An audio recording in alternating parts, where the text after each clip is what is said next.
Allahumma salli ala Muhammad. Allahumma salli ala Muhammad. Allahumma salli ala Muhammad. Assalamualaikum warahmatullahi wabarakatuh. Alhamdulillah wa syukurillah la haula wala quwata illa billah, amma ba'du.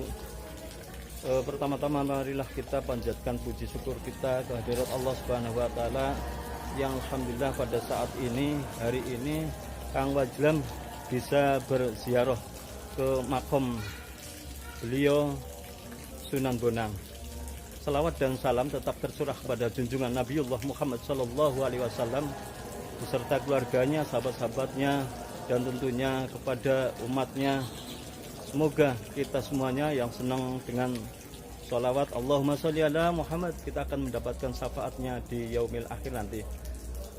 Rekan-rekan, sahabat-sahabat Kang Wajlam yang berbahagia, kalau kita lihat di lingkungan makom Sunan Bonang ini, di sini memang namanya makom itu banyak sekali. Sini tempat-tempat yang kemungkinan sangat bersejarah. Kalau kita lihat itu di samping kanan kiri itu banyak dikelilingi makom-makom yang memang makom-makom itu sangat istimewa. Dan tentunya di tengahnya itu makom Sunan Bonang, di tengah yang spesial itu kita tidak bisa masuk karena ada rambu-rambunya gitu. Kita hanya di samping-sampingnya kanan kiri kita bisa bertawasul kepada beliau Sunan Bonang. Kalau kita telusuri sejarahnya Sunan Bonang itu penyebar agama Islam, menyebarkan luas itu di tanah Jawa, cukup menggemparkan masyarakat dari belahan dunia waktu itu, termasuk ada pendeta Brahmana dari India, salah seorang Brahmana bernama Sakya Kirti, merasa penasarannya gimana, karena beliau Sunan Bonang itu sangat sakti mandaguna gitu. Maka bersamaan beberapa orang muridnya, pendeta itu berlayar menuju Pulau Jawa.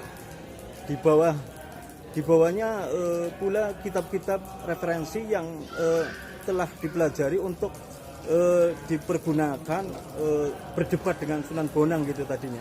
Mau kepengen argumen berdebat, ternyata pada waktu itu Brahmana Sakti akan menantang langsung gitu Sunan Bonang untuk berdebat, adu kesaktian juga. Ujar Brahmana itu sembari berdiri di atas kecongkakannya, geledak di kapalnya gitu. Waktu itu karena berada di kapal layar, ngomongnya diantaranya seperti ini: jika dia kalah maka akan kutebas batang lehernya. Jika dia yang menang, aku akan berlutut untuk mencium telapak kakinya. Akan kuserahkan jiwa raganya untuk beliau Sunan Bonang. Tetapi keadaannya itu drastis menjadi terbalik gitu. Karena pada waktu itu kapalnya itu tenggelam. Dan tenggelam terombang-ambing di lautan, dan tidak ada angin, tidak ada ini, dia itu bersandar di tepian gitu. Semuanya udah berantakan, termasuk kapal-kapalnya udah berantakan, termasuk juga kitab-kitabnya yang memang waktu itu kitab-kitabnya itu yang mau untuk berdebat itu juga sangat hilang semuanya gitu. Hilang semuanya, diantaranya itu pas di tepian pantai itu Sunan Bonang itu pendeta itu tidak mengerti kalau di situ juga ada Sunan Bonang gitu.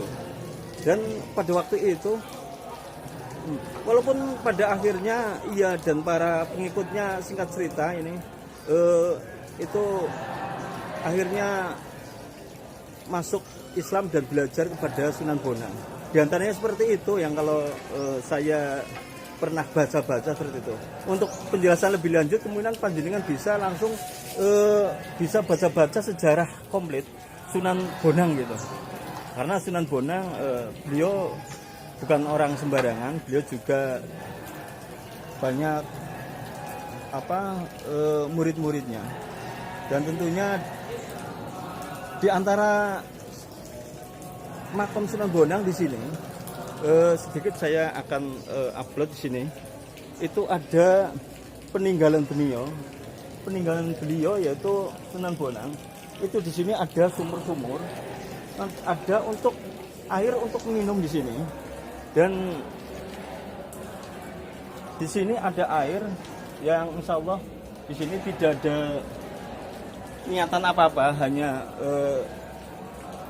minum untuk menahan haus. Jadi di sini disiapkan air minum.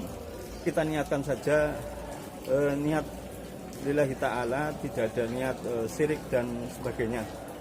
Untuk itu coba ini Kang Wajlam juga akan minum air peninggalan Sunan Bonang. Sumurnya itu ada di daerah sini. Bismillahirrahmanirrahim.